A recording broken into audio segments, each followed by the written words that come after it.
So much for coming. We're thrilled to have you here. My name is Dave Ziegler. I'm Director of Regional Planning. And let me just say a few brief words of introduction. The Regional Planning Governing Board last summer funded us to put on a educational program, or an educational arm of our regional planning program. And several weeks ago we had Elaine Clegg from Boise, Idaho come and address us about some of the smart growth elements of what's happening up in Boise, and we had a good turnout for that over at the convention center. And tonight is the second in our series, and we're really pleased to have Governor of Maryland, former Governor of Maryland, Paris Glendening, with us to address us here tonight. After the first of the year, we'll probably take the holiday period off, and after the first of the year, we'll have some more speakers. We're a little new to this educational element of our program, so we're kind of learning how to do this, but I think we can promise you 4 or 5 excellent speakers on regional planning and growth and planning related topics after the first of the year. So stay tuned, and we'll try to keep you informed of developments as we go. I first became familiar with the governor on paper anyway. About 10 years ago, I was working at Nevada's legislature and became involved in some legislation having to do with growth management and smart growth and planning and zoning. And I got to studying something called the Maryland model, and it was associated with the governor of Maryland, who was at the time Paris Glendening. And so when we were planning this series, the staff asked, who should we try to get to come in town? And I said, well, where's Paris Glendening these days? Let's get him in. And it turned out that he was not only willing to come and talk, but really very eager to do so. So let me get into the some of the particulars. Mr. Glendening was governor of Maryland from 85 to 95 to 2003, 2 terms.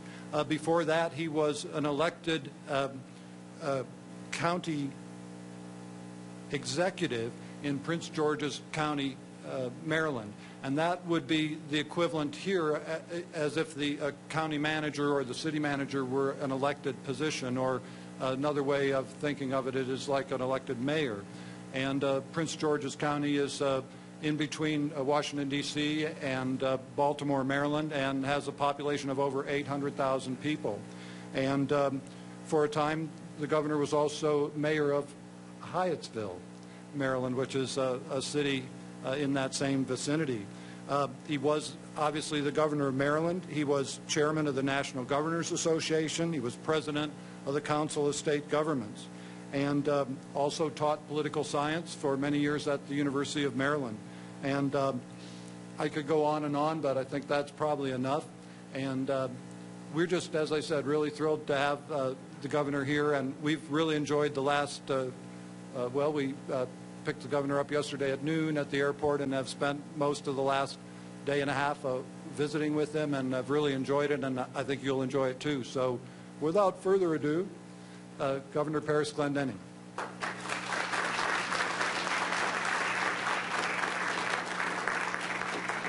Dave, thank you very much, not only for your kind comments, but for helping to arrange everything and for the time you put in as we toured the region and all. And I was very pleased to see so much of what's going on and to meet community leaders and political leaders, and all doing several meetings in the last few days. I am very pleased to be here. I think some of you may say, well, you know, any speaker is going to start out that way, and it's just going to be nice and say something like he's pleased to be here. But you also have to understand that the general reputation of governors and county executives and so on is such that when they get a nice friendly audience like this, they mean it when they say they're really pleased to be here. Now, by the way, I didn't know how severe the reputation was until I was introduced one time when someone made the introduction. Unlike Dave, not nearly as gentle, but he did it by way of telling a story. And he said that a story about a governor. He said a governor had passed on and was waiting in heaven to be admitted, and while he was waiting in line, he started talking to another gentleman, and asked the other gentleman, what did he do down on earth? And the other gentleman said he had served as Pope.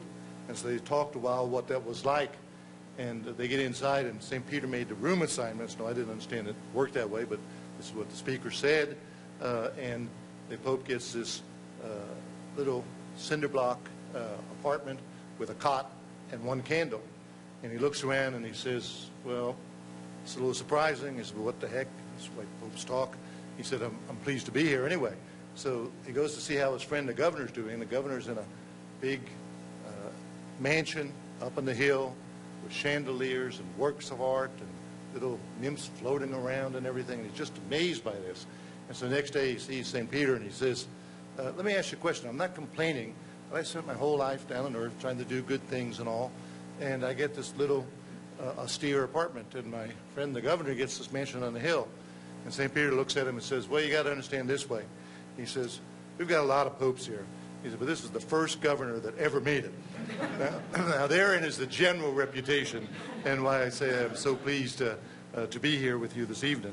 Let me also just thank not only Dave, but the staff and the members of the commission for all the kind hospitality and great help that they have given me as well. And it also makes me so pleased to see the number of people that throughout the last couple of days I've talked to are deeply vested in making this region, making Sparks and Reno and the county a more livable and prosperous place. You are, in fact, setting high standards for coordinated regional planning, a type of planning that preserves our remaining open spaces and working farms and ranches, that also tries to integrate the natural resources in a thoughtful manner, and that helps create a higher quality of life for the residents of Reno, Sparks, and the county.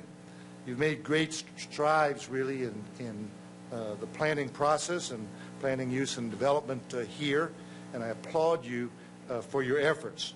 And when I say that, I've worked with many, many communities, and I will tell you, you are indeed doing some very significant things we'll talk about in just a moment.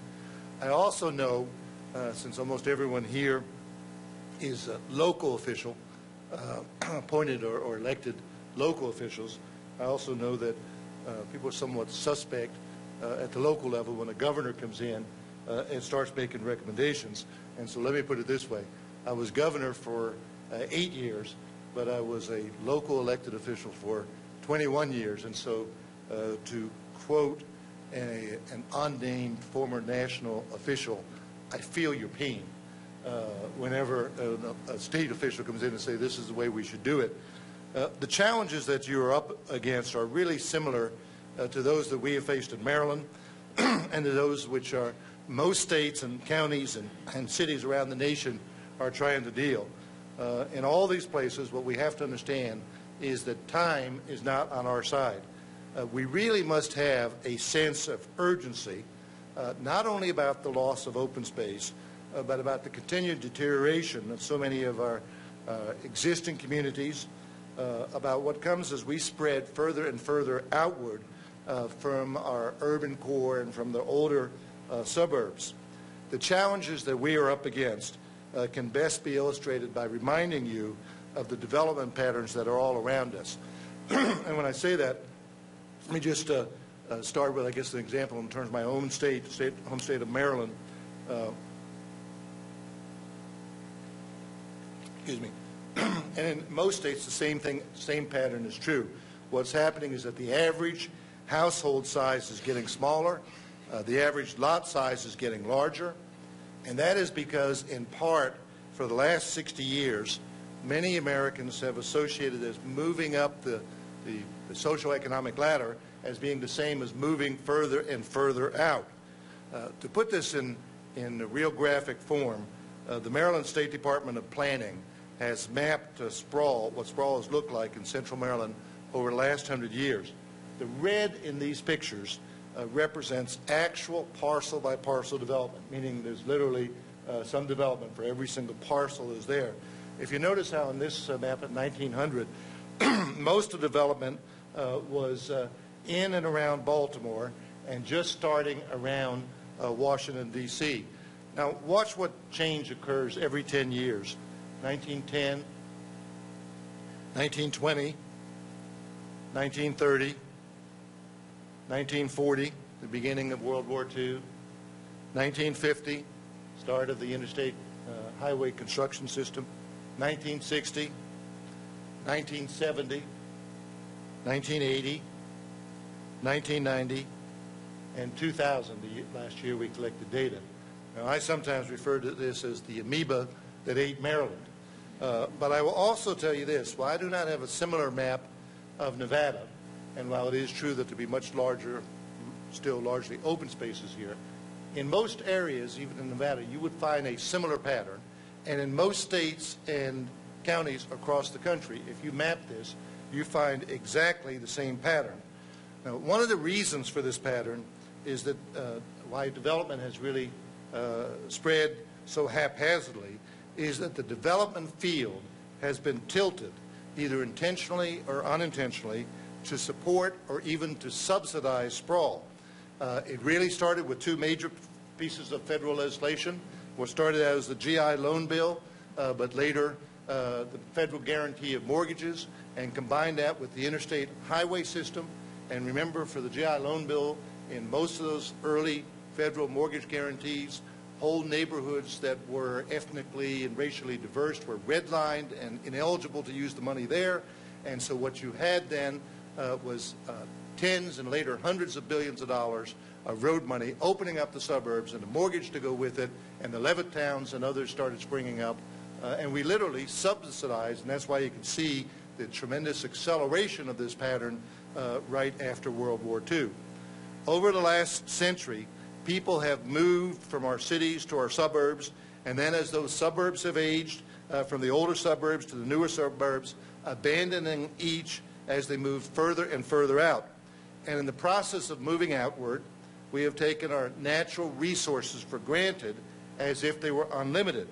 And we took our communities for granted too, either wantonly abandoning them or simply walking away and tearing down what was there. Even for smaller communities like this area, you can see the same pattern. You see the same pattern in some of the older ring suburban corridors and things of this type. And we went through a number of them yesterday afternoon. Our growth patterns have been destroying the beauty of our states and our communities, leaving in some cases portions of our cities boarded up and abandoned. Not nearly the problem here yet, although there were some isolated examples of even that, but significant problem in a number of our jurisdictions across the country. And they have also, in terms of these patterns, made congestion worse and force our citizens to pay higher and higher taxes in order to support the infrastructure costs that are created by sprawl. I won't get into it here as well, but a major additional cost is the personal cost. And gas will almost assuredly in the next few years approach $5 a gallon and stay there, and the loss of personal time. You start adding up these type of costs that resulted from these patterns as well. As the negative consequences of sprawl became more apparent, people began to realize that what we needed to do was to plan better for our growth. We realized this habit of just kind of throwing up new developments wherever it was convenient simply wasn't going to work. It would be our downfall, both economically, socially, and environmentally. And in Maryland, we decided that we needed to act and act aggressively, quickly.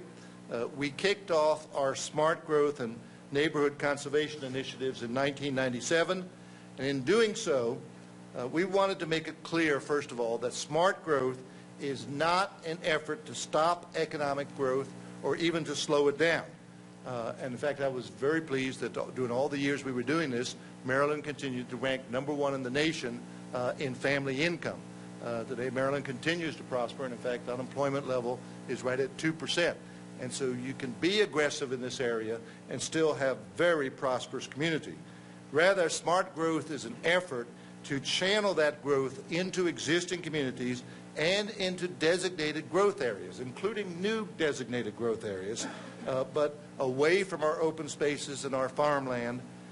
And in Maryland, what we did was to set our goals and a message, and these goals, message have not wavered both there and across the country. We set out to protect and enhance our existing towns, cities, and communities, to identify and protect our best remaining farms and natural areas, and to save our taxpayers from the high cost of building infrastructure and providing services to accommodate it. By the way, when you look at that intersection down there, there's an intersection being reconstructed for the 5th time in Northern Virginia to accommodate growth that the reconstruction cost almost $3 billion. Will have on the overpasses alone 12 lanes going through there, has 16 different entrances to this, and when it is done after 12 years of construction, it is estimated will not relieve congestion. Will not relieve it, but they're saying it would be a lot worse without that project. It's almost exactly the design of what we have up there now. As you know, there are several different approaches to changing the way we grow and to meeting the goals that we had set. Different states and different communities must craft their own models for smart growth, models that fit their individual needs and constraints. There is no one plan or model that you can pick up from one state and impose on another, or even from one community and impose on another. Increasingly, though, regulatory models like that used in Portland, Oregon, have been found to just be candidly too politically difficult to adopt. For example, a resolution that would have created somewhat of a Portland regulatory boundary system was submitted to voters in San Diego just last year and was lost. As you know, with Measure 37 in the state of Oregon, their whole approach has been attacked, and as indicated, obviously some weakening with the voters. To avoid these type of difficulties in regulatory models, and because we did not want to be in the business of mandating what individuals and businesses could and could not do, we decided instead to focus on an incentive-based approach for improving land use and development in Maryland. From the outset, what we said was that our program would be pro-growth, but we would not support growth just anywhere at any cost. We said that our program would preserve local land use decision-making authority, but also would assert the state's rightful interest in the broader impact of these decisions. And we said that our program would not be regulatory, rather it would be incentive-based, literally using the power of the state's $23 billion annual budget to help direct growth into the targeted growth areas, what we called priority funding areas, and what the public today just calls smart growth areas. Our goal was to change the bottom line for development decisions. What we should remember is that people make bottom line decisions. Home buyers do, builders do, investors do, and by targeting where public funds may be spent in support of growth, we change the bottom line for many development decisions. What we wanted to do was to tilt the playing field away from supporting sprawl and instead to tilt it back toward the type of development pattern that we wanted by making it less complicated, less expensive for individuals and businesses to grow in the state's already existing cities, towns, and suburbs, and in those new areas where growth has been planned for and designated. Our administration designated these preference growth areas under the Smart Growth Initiative in two ways. First, we said that all of our 157 incorporated municipalities, as well as the heavily developed areas inside the Baltimore and Washington Beltway, were automatically smart growth areas. Second, we said that each of the 23 counties could designate any other area as a priority funding area as long as it met certain minimum state criteria. A minimum density of 3.5 units per acre, which, by the way, on the Eastern Standard is not very dense at all, but what it did was to make sure that you were moving away from the 5-acre, 10-acre septic tank-based and requiring instead on public water and sewer. That was the second provision. There must be public water and sewer in place at the time of construction that is no longer permissible to build on the septic systems in a smart growth area, and that it must have consistency with the 20-year population growth projections. The plan also then must be approved by the state in order to be accepted. Then, in effect, what we said, for projects outside of existing communities or outside of the locally designated and state-approved priority growth areas. You can go ahead and zone them if you want. You can go ahead and, as a property owner, say you want to build here, but you will have to pay for the water, the sewer, the roads, the schools. We're simply a new philosophy saying the state will not pay to subsidize sprawl. Now, the you in this statement might be an individual developer, it might be local government, it could be anyone involved in the growth decision.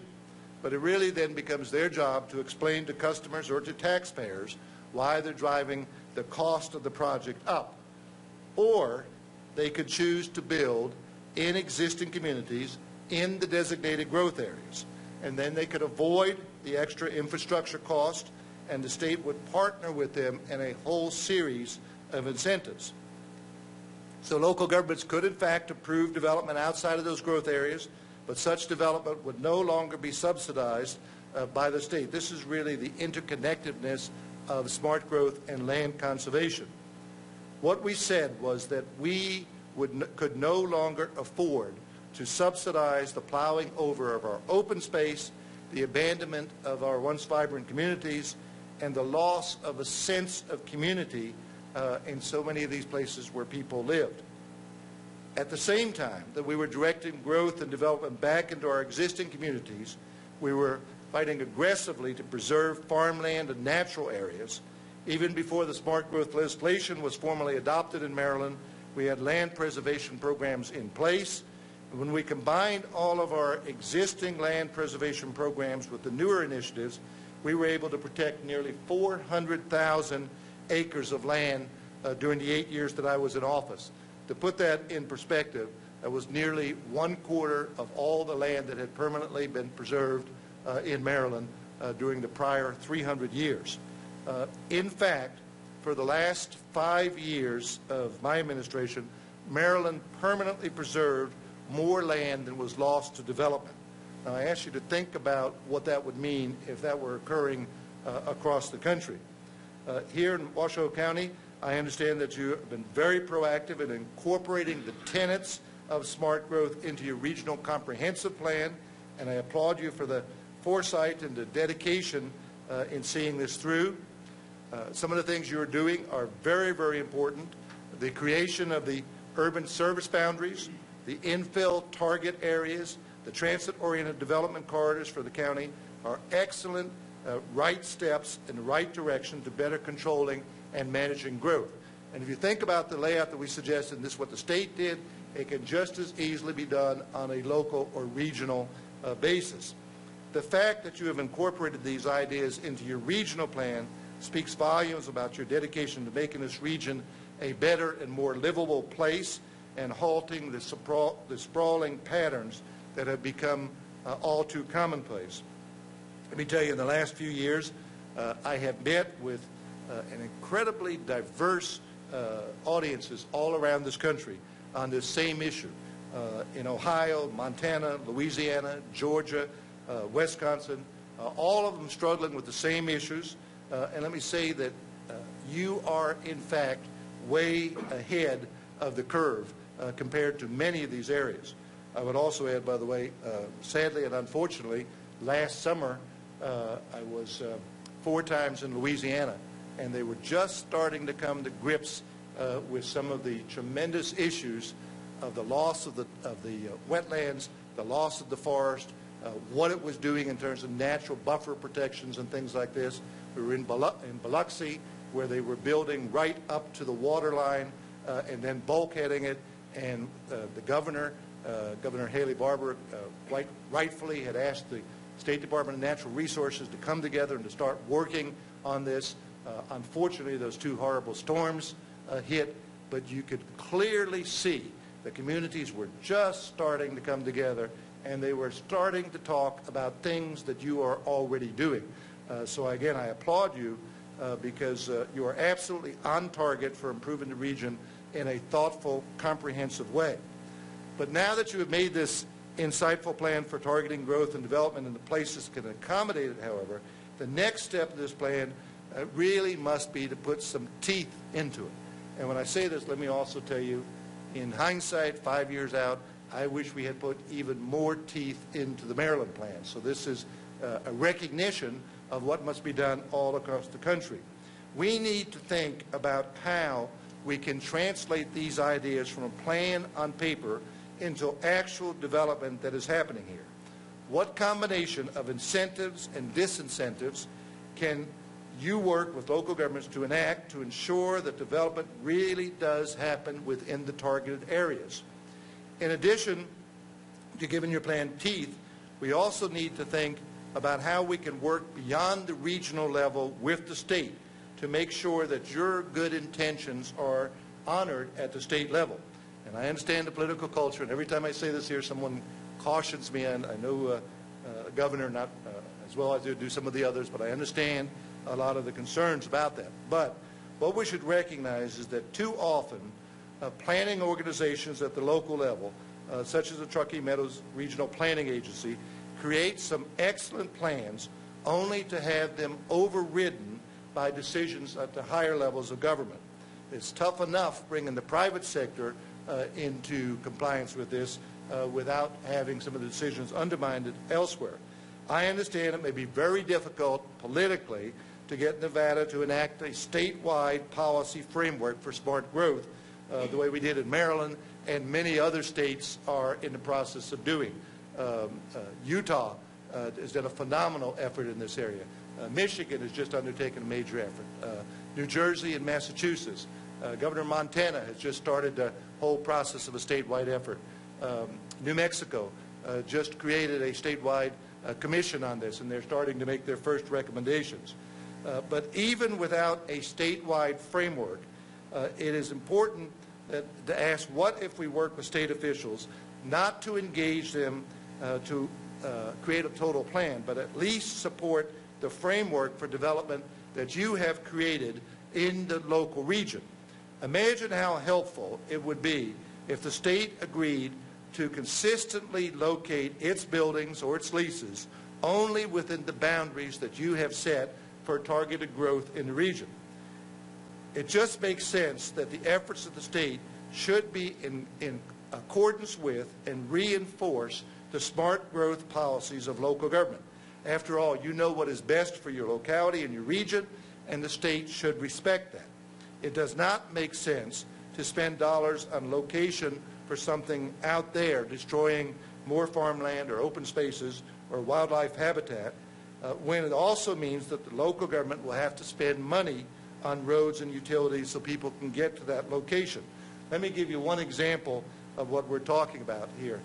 In Maryland, a public building that had this exact impact and decision in Easton, a small town on the eastern shore of Maryland. And by the way, the secretary of the department was appointed by me. The local social service board was appointed by me. They knew of not only our commitment to smart growth, but they were very much involved in the whole thing. And then it came down to a specific decision. This is the original overcrowded social service building in downtown Easton. This is the proposed site outside of town, a beautiful rural setting near an airport where, quite honestly, only the ducks could get to it conveniently, that the department selected as its new regional headquarters. This is the map of the Easton area. The yellow area shows you the existing site in the downtown area where all the department's clientele live, which is what you see all the dots there. The red arrow shows the site near the airport, about 5 miles away from the downtown, outside of the designated growth area. In addition, we found that there was an abandoned natural gas conversion plant. It was adjacent to the downtown area and next to the new district court building and police station and library that the state and county had just constructed in that area. Let me show you the locations again all together. The yellow area is the existing site, the red arrow was the proposed site, and the green arrow, the natural gas plant, was the site that we eventually selected and is now opening and functioning as the new regional office for the Department of Social Services. We decided on that site downtown to solve two problems: to bring the services to the people instead of having the people go to the services, and to use an old abandoned building in brownfield. I guess you can in fact think of hundreds of examples of like this where the same type of decisions by the federal, state, or local government often puts buildings or leases independent of what you are trying to do with your area plan. I won't go into it, by the way, but even after this, the Board of Regents, with a brand new university selection, picked this beautiful, beautiful dairy farm in Western Maryland. And they had me come out and look at it and said, wouldn't this be a wonderful location for the new campus and all this sort of stuff? And I said, first of all, how are we going to get here? And they said, well, we need a new interchange off the interstate. And I said, so everyone's coming by car? And they said, well, yes, probably, but look at how beautiful this campus will be. We canceled it entirely. I told them they could find the new site in the city of Hagerstown by the next budget cycle, or it was out of the budget. Interestingly, that campus is now opening and functioning in downtown Hagerstown, and has brought a whole new life back to that part of the community. In addition to working with, let me give you also, because people always ask, well, the regional differences. Governor Richardson in New Mexico, by simple executive order, said that all leases and state buildings in La Cruces area must be in the downtown business district. By simple executive order, reinforced the tremendous planning efforts that were going on in that area. In addition to working with state leaders to locate state offices and services within your boundaries and in conformance with the plan, I also encourage you to work with state leaders to change the statewide tax credit programs and loan programs so that they, too, are consistent with your regional plan. There is no reason that the state should offer incentives to future businesses bringing jobs into the state independent of local regional planning. Besides working with state leaders to get them to support your regional plan, you can also work with other regions in Nevada.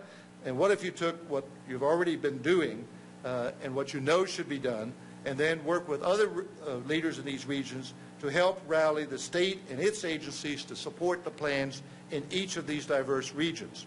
Regardless of whether you have the full backing of the state and its agencies, there are so many additional things that you can do right here in the community at the city, county, and regional level simply to make sure that your plans work. Many of the ideas which I talked about as starting as state policies in the state of Maryland and now in at least a half a dozen other states can just as easily be implemented at the local or the regional level. In fact, we brought a couple of books that, with which the staff are familiar, but working with the U.S. EPA, we published this Getting to Smart Growth, 100 Policies for Implementation. Most of these policies are very simple, straightforward type things that can be done entirely at the local level. They're almost all incentive, disincentive type policies. It was so successful and had such demand that we published Volume 2, which a lack of imagination on titles, I guess, Getting to Smart Growth number 2. But it's 100 additional ideas that are being tried all across the country and, in fact, are working very, very well.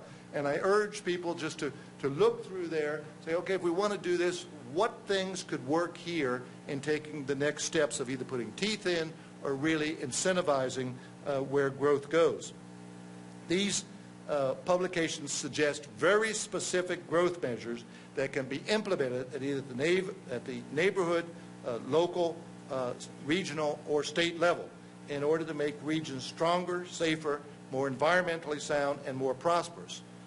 As the title suggests, there are 200 ideas here. We're already working on Volume 3, and Volume 3 is just brought from actual experiences that we see all across this country. I would urge that people really, if you almost form some work groups around some of the ideas in there. For example, one of the things that these books stress is the importance of high-quality design. As you move forward in encouraging the infill and transit-oriented development laid out in the regional plan, you really must focus on the design. As you know, we cannot speak of planning and smart growth without speaking about design and density. When we speak about revitalization, walkability, infill, redevelopment, we must do so with better design. I can tell you, Americans really understand what they like and don't like in land use very well, and they especially understand what they don't like. They don't like sprawl, and they don't like density, and they're going to fight aggressively against both of them. Now, we in this room know it's going to be one or the other, and especially with the country growing 49% in the next 20 years, it is going to be either sprawl or density. And given those realistic options, how do you do this? Well, density is a necessary component of smart growth for several reasons. First, higher densities are necessary for us to preserve nearby farm areas and natural areas. I was looking at some of the developments going along the ridge lines. I was also thinking how many people say this is such a beautiful area because all you have to do is look up and see this. And if that pattern continues, you're going to be looking up at subdivisions all around you on the different ridge lines. Secondly, higher densities make it possible for us to get out of our cars, to stop paying high price for gases, to get into transit alternatives, and get into patterns of walking and biking and things of this type. Higher densities will pull our most important destinations together so that we can walk to the corner store for milk, so that our children can walk to school, so that we can bike to school, whatever we'd like to do. Let me just ask you as a quick example. How many of you, when you were in elementary and middle school, walked to school? Looks like about 90% plus. How many of your children either walked or did walk in elementary and middle school to school? Maybe 20%. Nationwide, the figures dropped from 92% a generation ago to today, only 16% of the children in this country walk to school. And if you just think what this means in terms of not only their physical well-being, but the cost in terms of congestion and air pollution and everything of this type. This is an area where many planners and architects and designers and developers have been very, very helpful. They have shown us hundreds of ways to build with density that is beautiful, convenient, and appropriate to the neighborhood and accepted by the citizens. I'm sure we can all think of examples of places, some of your favorite rural towns, or even think of some of the favorite larger urban areas, London, or even if you've been to Chicago recently and you see what is happening in that area and the desirability of much of it, or medium-sized areas like the older communities of Cambridge, Massachusetts, or Portland, Oregon, that become extraordinarily attractive and alluring to many, many people.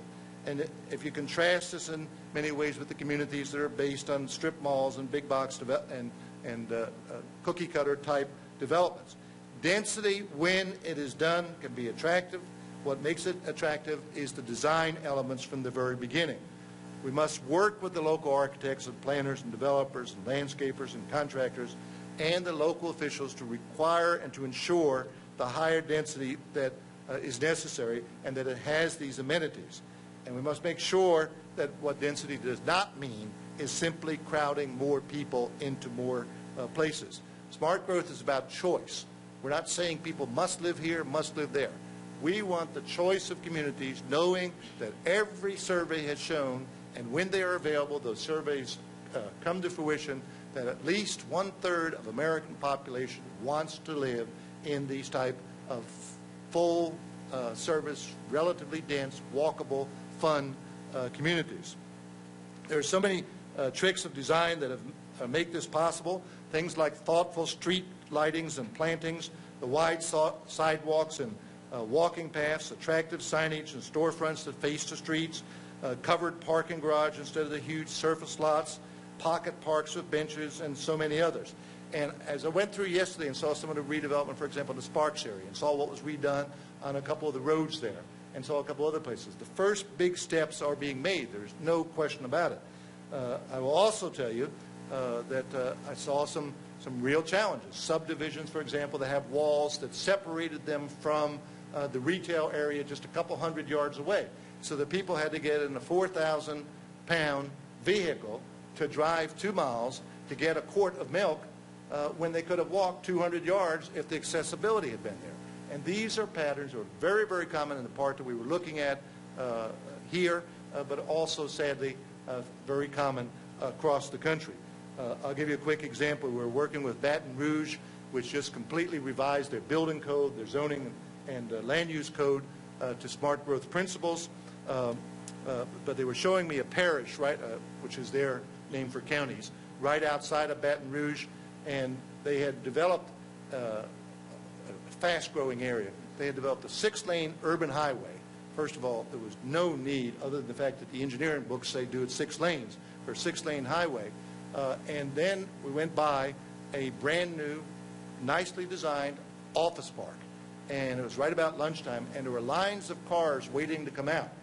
And what the staff person showed me is that about 1.5 miles down the street where most of these cars were going, there was an office park, I'm sorry, a restaurant park. And if you think about it for a moment, instead of 6 lanes urban highway, if that had been 4 lanes with sidewalks and treed landscape and all, the people should have been walking from their office down to the restaurant park. And a few of the people in the cars that I went by, it looked like they needed to walk before and after lunch. But also, the other question is, why was it ever planned this way? And this, by the way, both of them look like they were only a couple years old. This is not something from decades ago. Why weren't the restaurants right where the workers were to begin with? And when we talk about mixed-use zoning and higher density and so on, why didn't the office parks have the retail on the bottom level, which was the same restaurant park that they built down the street? And so these are the type of issues when we talk about design. All these amenities make higher density neighborhoods into places where people really would choose rather to be, instead of the sprawling, rather monotonous exurban areas that are developing in so many of our communities. Let me give you an example. This is a slide of downtown Bethesda, Maryland, an area that used to be a completely boring suburban drive-by type community. It had narrow sidewalks, single-level commercial strips separated by large parking lots, and it was pretty much dead in the afternoon and the evening. After all, why would you want to linger in such a built environment? Now, however, downtown Bethesda has completely reinvented itself into a fun, walkable, high-density, transit-accessible downtown destination. Bethesda's public leaders worked with the development community to change the planning and zoning laws to allow wider sidewalks, pedestrian nooks for sitting and just hanging out. They also built well-designed parking garage in the center of the blocks to provide the look and feel of Bethesda streets. And finally, teams of designers worked to make sure that the neighborhoods look what the neighborhood wanted was based on their input, and it looked and felt inviting and visually engaging for pedestrians and shoppers. It has been a huge success. In fact, I heard just recently that the Barnes & Noble bookstore in the corner there has become the top grossing bookstore in their chain in the country. I know from about 15 just absolutely superior restaurants. You cannot get into those restaurants without at least a 15-minute wait. And every indication, tremendous success. There are other successes, by the way. The new giant food store there. In order to accommodate what they wanted in the size, they have built a 2-level food store right up to the sidewalk with structured parking behind. Everyone loves it, and it's also become one of the highest grossing food stores in their chains as well. Circuit City, which you think of as a big box thing out there, took over an old Sears store, redesigned it. It's a 3-level Circuit City, the first in their chain. It has been so successful that now they have put a whole group together thinking about changing public policy. These things do work. The changes have just been a huge success.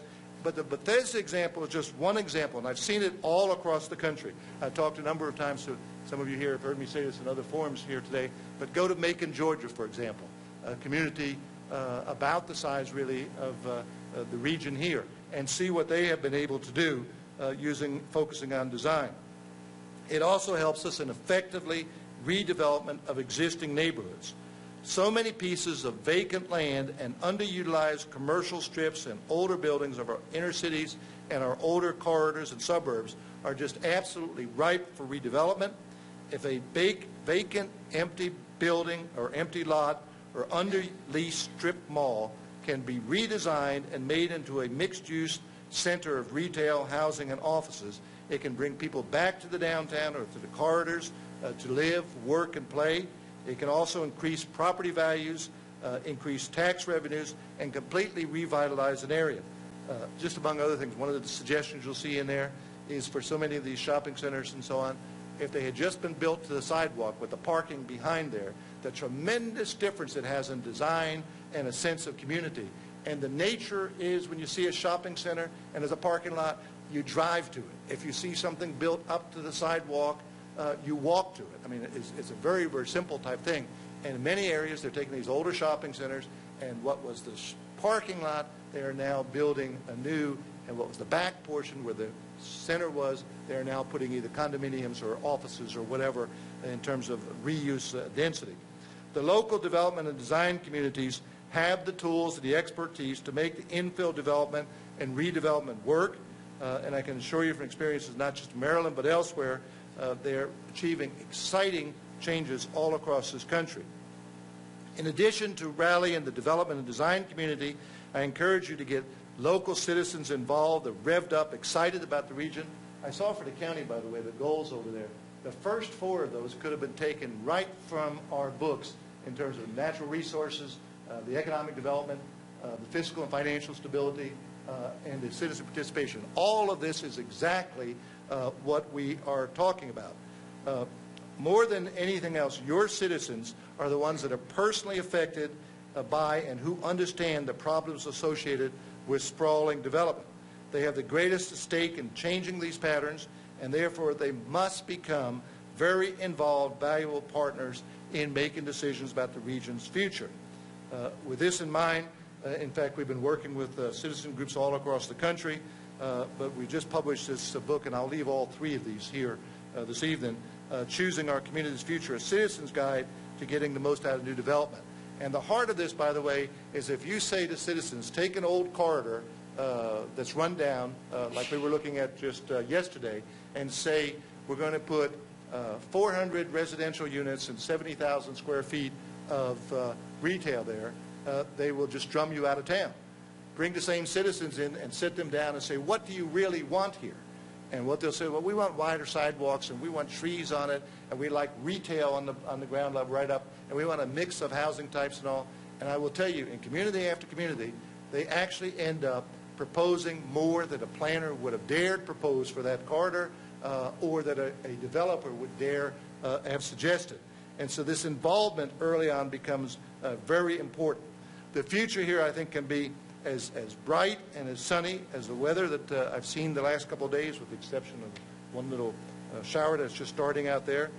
Simply by reinvesting in existing communities in our downtown and by thoughtfully preparing where growth should be, we can thus provide a vibrant, established area with jobs and transportation and affordable places to live.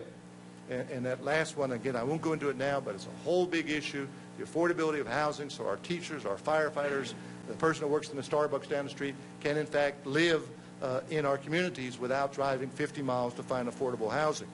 In addition, reinvesting in existing neighborhoods of the region, making them places with an excellent quality of life and a strong culture, can do wonders for attracting the kind of cutting-edge businesses and employees that cities like Sparks and Reno and like Washoe County really want.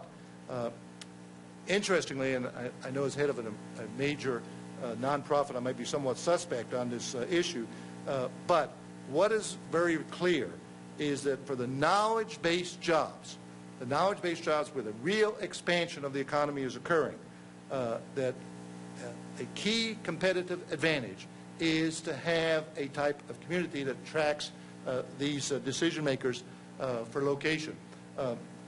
The Wall Street Journal, certainly not a bastion of progressivism or environmentalism, but the Wall Street Journal conducted a detailed survey asking CEOs of high-tech firms for the top 10 reasons why they chose to locate their companies where they did. Number 1 was the quality of education, existing of institutions of higher education level of the workforce. Number 2 was the quality of life, whether there was a sense of community where future employees would want to come to live and to raise their children and establish a life for themselves. Interestingly, number 10 on the list of 10 was tax incentives and economic development grants. What is happening is the employees of these companies can work any place, not just in the country, but in the world. And the companies are very sensitive. Does the community have the type of amenities that these employees want? And sprawl, in fact, never shows up as being the type of community that these companies look to. This point is re-emphasized recently in a book entitled The Rise of the Creative Class by Richard Florida. It's a much discussed explanation of why cutting-edge, high-tech firms seek to attract new employees by locating in places that meet smart growth criteria, places literally where growth has turned inward to create a vibrant, walkable, fun, mixed-use community surrounded by preserved green space and working farmland. According to Florida's study, using the principles of smart growth to re-energize vibrant downtown areas, for example, of Sparks and Reno, and to preserve Washoe County's surrounding natural lands and open spaces will help attract high-quality residents and the kind of businesses that want to employ them. And when you think where the centers of this activity are across the country, whether it's small or large, in almost every case it fits that description of a jurisdiction. Let me conclude with an observation. We're not going to change all of this overnight. We worked 60 years as a nation very hard to create the sprawl we have today and to put the tools in place to support the sprawl that we have today and so on. But taking the steps that you've already taking the next steps, being aggressive about it, putting some teeth in this can make a significant difference. What I would hope, and I think this could be many of our shared hopes, is that a generation from now, our children could be sitting in meetings just like this and say that 20 years ago, people made some really tough decisions that significantly changed the nature of the communities in which we live. Now, I think it can be done. I see it being done piecemeal. I see it being done in different communities all across the country. Some people may say, well, it's going to take a long time. Can we do it? I ask you to keep in perspective the good things that are happening, the great things that are happening here, how long we supported sprawl and all, and to help you keep that perspective, since I started with a story, I'll finish with one. The story is told about a co-ed at the University of Maryland back in the 70s who wrote her parents a letter during what we used to call the annual burning of the campus during the anti-war riots and all. The letter went something like this. Dear Mom and Dad, I'm sorry to be so long in writing, but all the stationery was destroyed the night the demonstrators burned down the dorm. Please don't worry about my eyesight. The doctors say it's only smoke damage and I should be able to see again in a couple of weeks. Don't worry about where I'm living. That kind boy Bill has offered to share his apartment. Mom, Dad, I know you've always wanted to be grandparents. You're pleased to know that you will be in 6 months. New paragraph.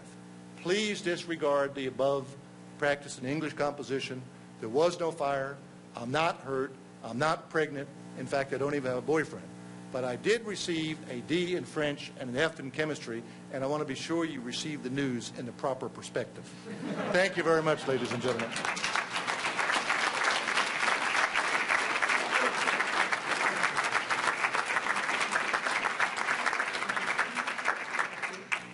I know you have a very busy schedule, but maybe just for a moment or two, if there's a quick question or two, or I should be fair, question, comment, personal attack, whatever you think is appropriate. Maybe just take a couple of them and then move right into the business meeting. Yes, please. I think for the most part, you're probably preaching the choir, which is good because we can encourage you. But with that, I think one of the other state developments and the political and domestic power is politics. Let's help you behind this, especially when you talk about creativity. What must be your strengths today is going to be one another.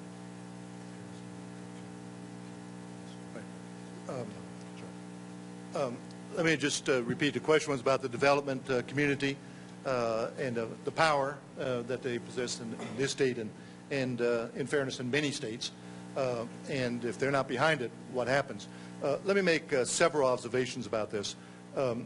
First of all, in candor for full disclosure, in addition to being president of a national nonprofit, I always tell people a nonprofit does not pay the mortgage.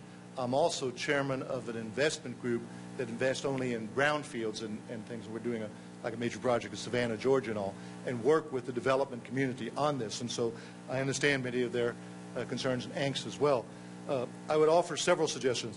First of all, the question of turning the bottom line, changing the bottom line, the development community is, in fact, a herd mentality. They will go where others go, and they, in fact, if you can show clearly that you are making a profit, a significant profit, and in most cases, some of the reused infill projects, while they don't have as quick upfront profit, for the duration of the project, do much, much better. There are developers all across this country now who have taken this with a major way. One who was here just recently, in fact, worked with many of you, Chris Lineberger from Albuquerque, New Mexico, who's done such extraordinarily well and has become a spokesperson for many business leaders and developers across the country. David Cordish, who I understand was also here at one point, who's done much of the port and river redevelopment and so on. What they're finding is there are big profits to be made here. Secondly, though, the question becomes the political influence and the political reality. Part of what we try to do is to help citizens connect the dots on the things that are bothering them. Now, when I say that, I will guarantee you most citizens do not wake up in the morning and say, what is my governor, what is my mayor doing about smart growth? And if they do, they probably have some other problems, right? But what they do, they're very concerned. Why can't I be home for my daughter's soccer game instead of stuck in traffic? Why was Johnny wheezing from asthma all night? Children's asthma has tripled in the United States in the last 20 years.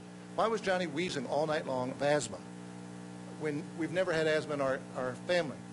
Why has my neighborhood school not been renovated, but I see 3 new schools constructed out there? Why do I have to drive just to get a prescription late at night instead of being any convenient place to go? Now, when you connect these dots, you start getting people saying, we want change in what's happening here. Now, I will tell you, you do not become governor or other significant political elected leader without having a pretty good sensitivity to what the community is thinking.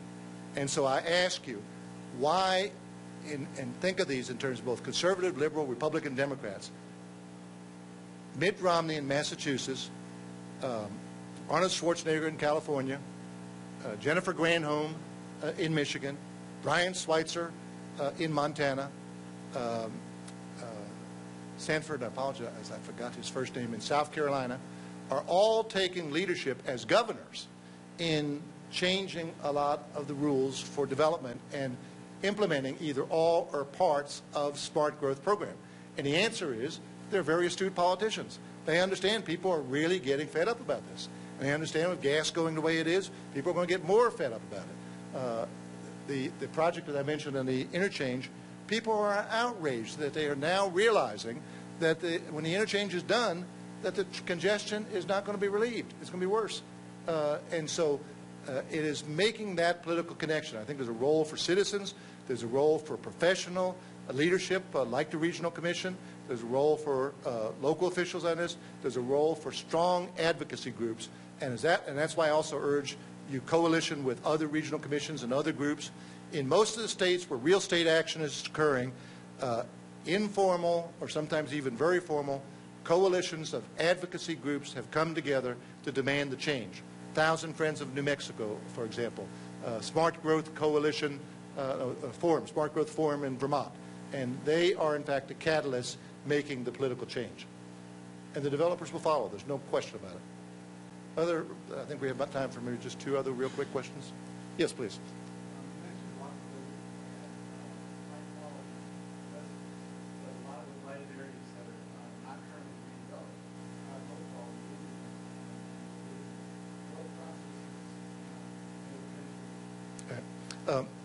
The question concerned if you have an area that is deteriorated or deteriorating and in fact low-income people facing a lot of challenges and so on, how do you go about this redevelopment, walkability, and livability? Let me suggest that first of all, the real danger is the other side, and that is a term often used as gentrification. But when some of these areas start taking off, they become so desirable, so strong in terms of demand, that not only the very poor but the working community are often forced out by just economics of the situation. And so The bigger challenge becomes how do you ensure, as this successful redevelopment of existing communities start, that there are provisions to make sure that workforce housing, so that teacher I mentioned, or the firefighter, can live in that community. That's one of the challenges. The other part is if the infrastructure is in and the incentives are there and the location is right, the private investment almost always follows. And I can give you literally, we have on our websites as well, thousands and thousands of examples all across the country where the problem does not become, can you do it because this is a rundown neighborhood? The problem then becomes, can you do it and provide some reasonable housing for less affluent residents that are there? In a meeting this morning, a breakfast meeting this morning, there was a discussion of what were called the railroad houses, but off of 4th, what was the exact neighborhood? By Pyramid and 4th Street. They're actually very nice, older, almost cottage type, and they were railroad worker homes and so on at one point. And the concern is that area targeted for major redevelopment? And if it is, I would urge in the strongest way that other than the major corridor itself, that an effort be made to keep and to enhance, and you'll be surprised, those very homes, as the whole community starts going up, become well sought after, become very, very expensive actually, because you're within walking from all of the opportunities there and the transit and things of this type. So I think the real challenge is going to be keeping some affordable housing stock in those communities. One of the most desperate communities that I've ever seen is called the U Street Corridor in Washington, D.C. Twice major riots in earlier years, totally burned out, still wasn't really rebuilt as much as 10 years ago in the nation's capital. And I would say any of us, white, black, Hispanic, or whatever, would feel very uncomfortable 10 years ago standing on a sidewalk at 12 o'clock at noon. Today, that has become one of the hottest areas. The condos that are being built, and they're 100% capacity, start at $800,000 and go up to $2 million. The good news is this very blighted, terrible area of the nation's capital has become an extraordinary magnet for everything that we're talking about. I'm telling you, without exaggeration, 3 Starbucks at 1 block. 3. And all, I waited in line. I was in a meeting and I waited in line at a Starbucks. I mean, just one minor example of how it works. Here's the challenge. There was no provision for workforce housing, and the very poor who live there and the workers who live there are now all displaced. And so success must anticipate this possibility and include provisions for moderate-priced housing in there as well. How about the very last question? We'll go. I'm sorry, I saw 2 hands. I'll answer briefly. 2 hands. I think the woman in the back was first, and then you. Okay, I'm sorry. Right here. Yes.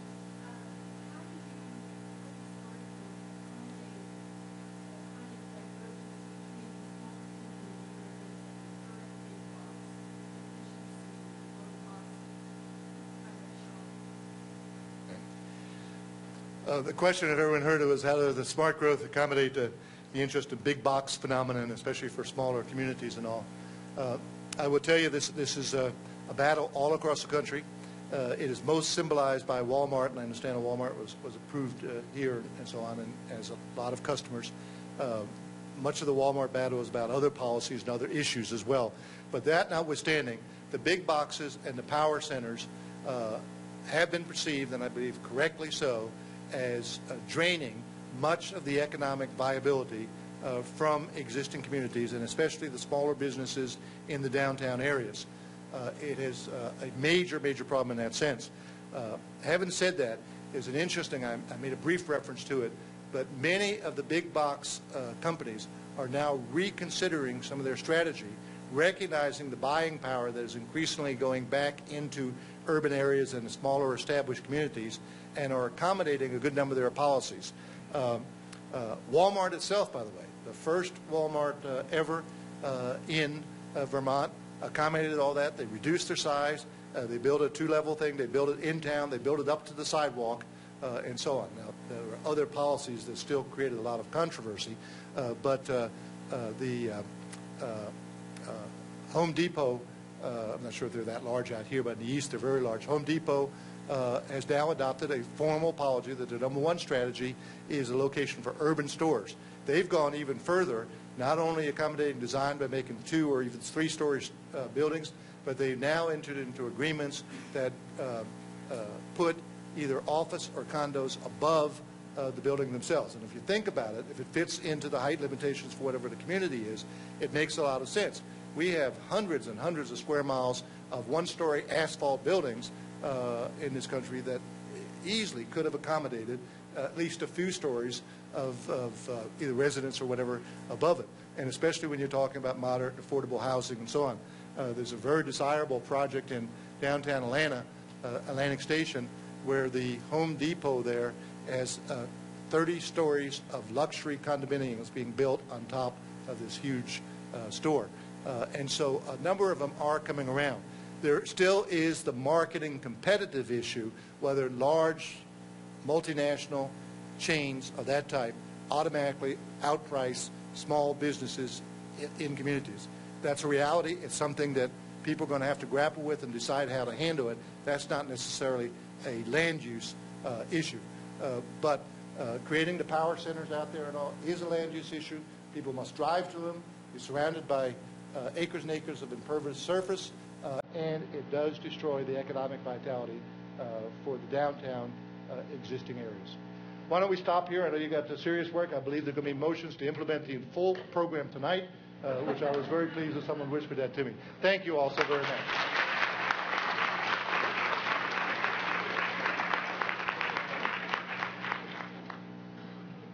Thanks again, everyone, for coming. There will be a short break, and then there will be a business meeting of the Regional Planning Commission in about 5-10 minutes, Mr. Chairman. Thanks again for coming.